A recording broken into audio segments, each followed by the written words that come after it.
दुनिया में ऐसे बहुत से इंसान हैं जिनके रहस्य का आज तक न कोई जान पाया है और न ही समझ पाया है।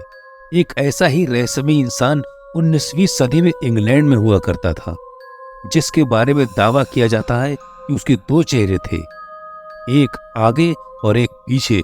यह दुनिया का इकलौता ऐसा शख्स था जिसके एक नहीं बल्कि दो चेहरे थे। दो चेहरे वाले इस शख्स का नाम एडवर्ड मोरड्राके था। कहते हैं कि एडवर्ड का दूसरा चेहरा सक्रिय अवस्था में नहीं था, लेकिन जैसे ही वो सोने की कोशिश करते थे, उनका दूसरा चेहरा जाग जाता था। वह रात भर फुसफुसाता रहता था। साल 1985 में बोस्टन पोस्ट में एक लेख छपा था जिसमें एडवर्ड का जिक्र किया गया था। इसमें लिखा था कि एडवर्ड अपने दूसरे चेहरे से काफी परेशान थे, क्योंकि इसकी वजह से वो कई दिनों तक सो नहीं पाते थे। कहा जाता है कि एडवर्ड अपने इलाज के लिए डॉक्टर के पास भी गए थे, लेकिन चूंकि उस वक्त की तकनीक इतनी विकसित नहीं थी, इसलिए इलाज संभव न हो सका। हालांकि ये भी कहा जाता है कि डॉक्टर ने उनका इलाज करने से मना कर दिया था।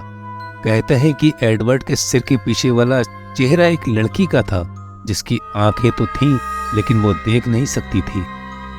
इसके अलावा उस चेहरे का मुंह भी था, लेकिन वो खा नहीं सकता था और ना ही जोर से बोल पाता था, बस फुसफुसाता था, और वो भी नर्क के बारे में। ऐसा कहा जाता है कि एडवर्ड जब खुश होते थे तो उनके दूसरे चेहरे को यह बर्दाश्त नहीं होता था और वो उनका उपहास करता था। इसके अलावा जब वो रोते थे तो उनका दूसरा चेहरा मुस्कुराता था। कहते हैं कि एडवर्ड ने अपने दूसरे चेहरे से परेशान होकर आत्महत्या कर ली थी। उस वक्त उनकी उम्र महज 37 साल थी। साल 1986 की मेडिकल इंसाइक्लोपीडिया में एडवर्ड की मेडिकल कंडीशन का जिक्र किया गया है, लेकिन फिर भी इस पर कई सवाल हैं। लोग इसे कहानी ही मानते हैं।